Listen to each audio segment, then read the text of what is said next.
Bismillahirrahmanirrahim. Assalamu alaikum. Welcome to the Biolish world. Today we are going to start lecture number 12 from chapter number 16, support and movement. आज का जो हमारा topic है वो है deformities of skeleton. सो हम जो है वो स्केलेटन डिस्कस कर रहे हैं लास्ट लेक्चर्स में. हमने स्केलेटन, बोन्स और जॉइंट्स डिस्कस कर लिए हैं. आज हमने डिस्कस करनी है डिफॉर्मिटीज़, मतलब स्केलेटन में कौन कौन सी प्रॉब्लम्स जो हैं वो देखने को मिलती हैं. तो सबसे पहले जो है ना वो हमने डिफॉर्मिटीज़ बतानी है कि कौन सी प्रॉब्लम है और साथ जो है ना वो उसकी कॉज भी बतानी है कि किन वजूहात की वजह से ऑर्गेनिज़म्स के स्केलेटन में जो है वो बीमारियां या प्रॉब्लम्स या डिफॉर्मिटीज़ पैदा होती हैं. ठीक है, एक होती है फॉर्म, शक्ल, और एक होता है डीफॉर्म. डीफॉर्म मतलब तब्दील हो जाना उसका. डीफॉर्म अपनी ओरिजिनल हालत से स्केलेटन का चेंज हो जाना. सो हमारे पास डिफॉर्मिटीज़ ऑफ स्केलेटन में सबसे पहली जो वजह है वो हैं जी जेनेटिक कॉजेज़. जीन्स में चेंजेस की वजह से स्केलेटन के अंदर जो है वो प्रॉब्लम्स पैदा हो जाती हैं और ये बाय बर्थ होती हैं. ज़्यादातर बाय बर्थ होती हैं या with the passage of time होती जीन्स में ही हैं, लेकिन कुछ एज के बाद जो है वो नज़र आना शुरू होती हैं.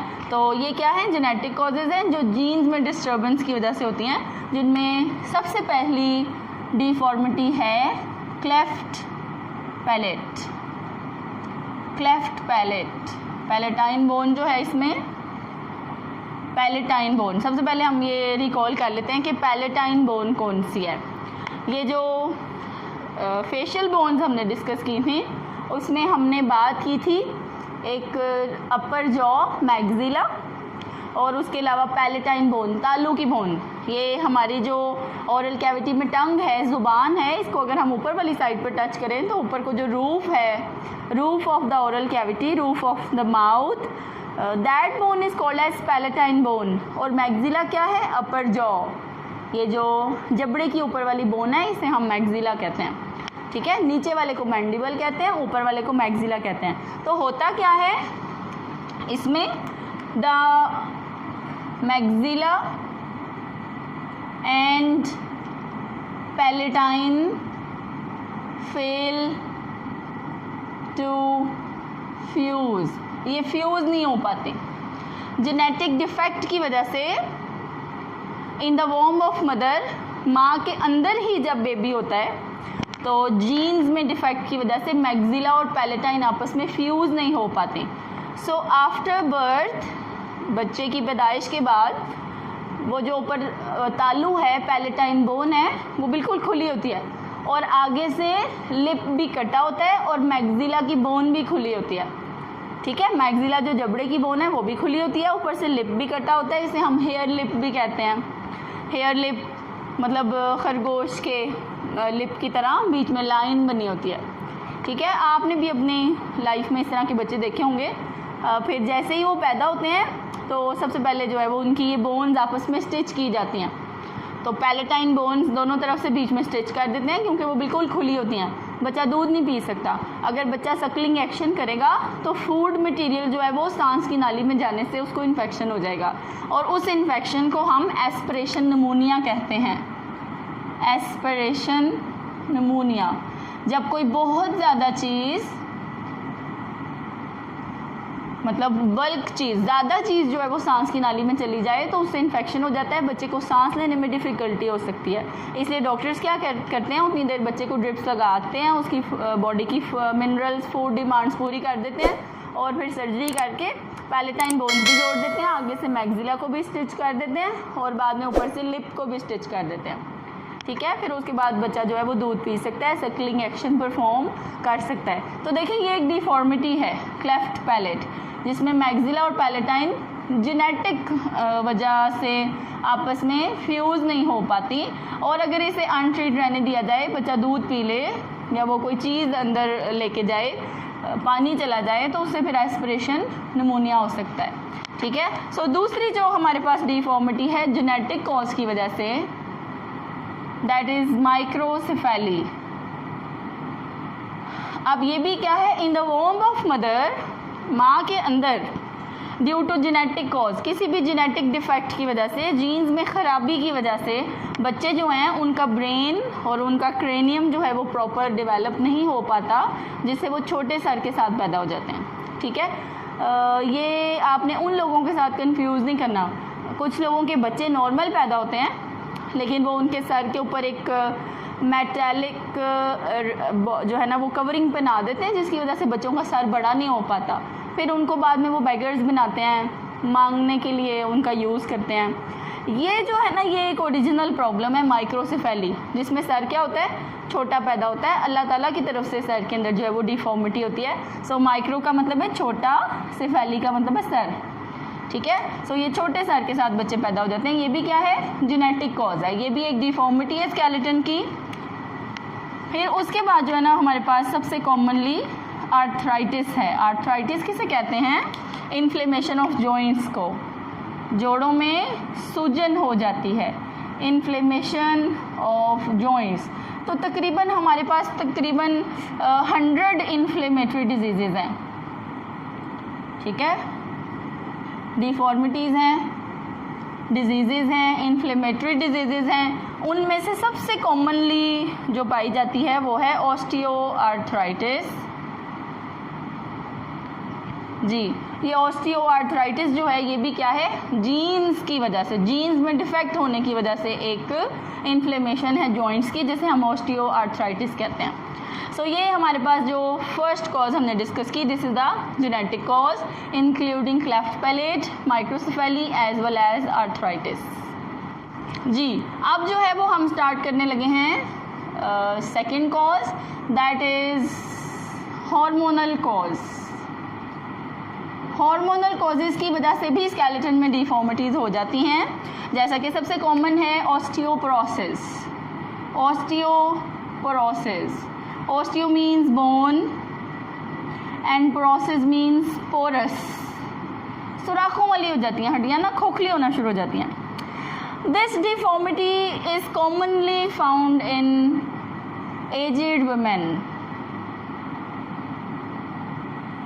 जी, तो ये ज़्यादातर जैसे जैसे ख़वातीन की उम्र ज़्यादा होती जाती है वैसे वैसे उनको ये ऑस्टियोपोरोसिस का मसला हो जाता है। आपने देखा होगा टीवी में जो है ना वो कमर्शियल्स आते हैं कैल्शियम टैबलेट्स के, जिसमें फ़ीमेल्स को जो है वो अवेयर किया जाता है कि वो अपनी कैल्शियम को जो है ना वो मेंटेन करके रखें, उससे वो दूध पिएँ या वो बनाना का इस्तेमाल करें, या फिर जैसे जैसे एज ज़्यादा होती जाती है ना तो ये कैल्शियम की जो टैबलेट्स हैं उनका इस्तेमाल शुरू कर दें। उससे क्या होगा कि वो ऑस्टियोपोरोसिस से बच जाएंगी। कॉमनली सब फीमेल्स को ये प्रॉब्लम होता है। होता क्या है कि वो in the very young age, जब वो बहुत यंग होती हैं, एनर्जेटिक होती हैं, तो वो बड़ी एनर्जी से काम करती रहती हैं, बच्चे पैदा करती हैं, बच्चों को पालती हैं, बड़ा करती हैं। लेकिन जैसे ही उनकी थोड़ी सी एज ज़्यादा होती है तो उन्होंने क्या किया होता है कि अपनी यंग एज में बग़ैर कैल्शियम का ख्याल रखे वो काम करती रहती हैं।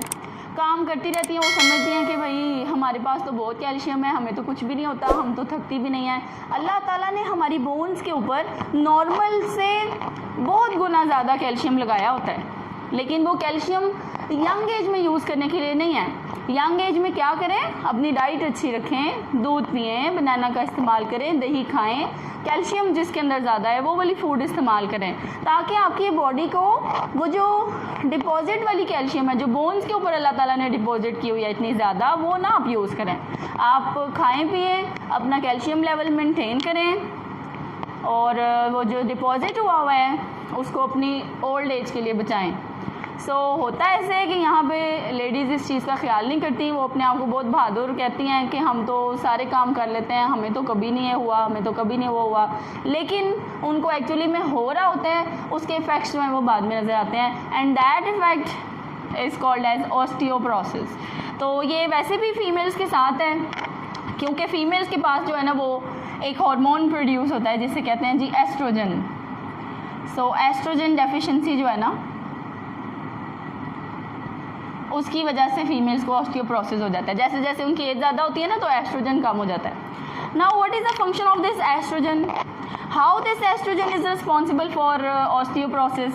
सो हमने जो है ना अपने कुछ लेक्चर्स पीछे डिस्कस की थी बोन्स के सेल्स की टाइप्स।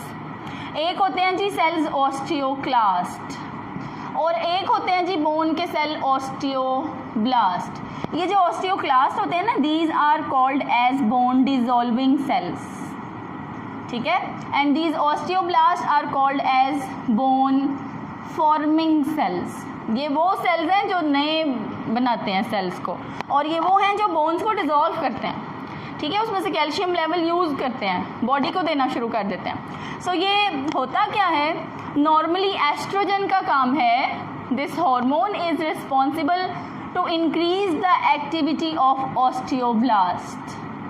एस्ट्रोजन क्या करता है, ऑस्टियोब्लास्ट की एक्टिविटी को बढ़ा के रखता है ताकि बोन फॉर्मिंग ज़्यादा हो और बोन डिजॉल्विंग क्या हो, कम हो। लेकिन जैसे जैसे फीमेल्स एजेड होती जाती हैं, उनकी एज ज़्यादा हो जाती है, तो एस्ट्रोजन लेवल फॉल करना शुरू कर देता है और ऑस्टियोब्लास्ट की एक्टिविटी भी फॉल करना शुरू कर देती है। और फिर ओल्ड एज में क्या होता है, ऑस्टियोक्लास्ट की एक्टिविटी क्या हो जाती है, ज़्यादा हो जाती है, जिसकी वजह से क्या होता है, bone resorption outpaces the bone deposition। देखिए बड़ी सिंपल सी डेफिनेशन है, बोन रिजॉर्प्शन मीन्स बोन्स का डिजॉल्व होना, आउटपेसेस ज़्यादा हो जाता है द बोन डेपोजिशन। इतनी तेज़ी से बोन के ऊपर कैल्शियम डिपॉजिट नहीं हो रहा होता जितनी तेज़ी से बोन के ऊपर से कैल्शियम उतरना शुरू कर देता है। सो इसका सबसे बड़ा जो कॉज है वो एस्ट्रोजन है, and this estrogen is a hormone. ये एस्ट्रोजन क्या है, हार्मोन है। सो ऑस्टियोपोरोसिस का क्या मतलब है, जब बोन्स आपकी पोरस होना शुरू हो जाएं, वीक होना शुरू हो जाएं, नरम होना शुरू हो जाएं, खोखली होना शुरू हो जाएं, और उसके पीछे क्योंकि हमने ये बाकी के ख़वातीन को ज़्यादा होता है, एजेड वुमेन में ज़्यादा है, तो उसके लिए कौन सा हार्मोन रिस्पॉन्सिबल है, एस्ट्रोजन हार्मोन, ठीक है। बाकी एक्सप्लेनेशन जो है वो हमने देखी है। Now we are going to start next cause, that is nutritional cause. जी अब क्या है हमारे पास, तीसरी वजह है स्केलेटन की डिफॉर्मिटीज़ के लिए जो रिस्पॉन्सिबल है वो क्या है जी, कि डाइट ठीक नहीं है, मेल न्यूट्रिशन। मेल न्यूट्रिशन का मतलब है कि ज़रूरत से ज़्यादा खाना या ज़रूरत से कम खाना। तो अभी हम फिलहाल जो है वो क्या डिस्कस करने लगे हैं, अंडर न्यूट्रिशन। अंडर न्यूट्रिशन मतलब आप अपनी नॉर्मल न्यूट्रिएंट से कम इस्तेमाल कर रहे हैं। सो इसके अंदर जो हमारे पास डिजीज़ हैं वो पहली है जी ऑस्टियोमेलेसिया और second one is rickets. Actually में दोनों के इफ़ेक्ट्स एक ही हैं, दोनों के सिम्टम्स एक ही हैं, लेकिन ये जो है वो ऑस्टियोमेलेसिया किस में होती है, एडल्ट्स में, और रिकेट्स किस में होती है, चिल्ड्रन में, ठीक है। सो बच्चों के अंदर जब विटामिन डी डेफिशिएंसी हो जाए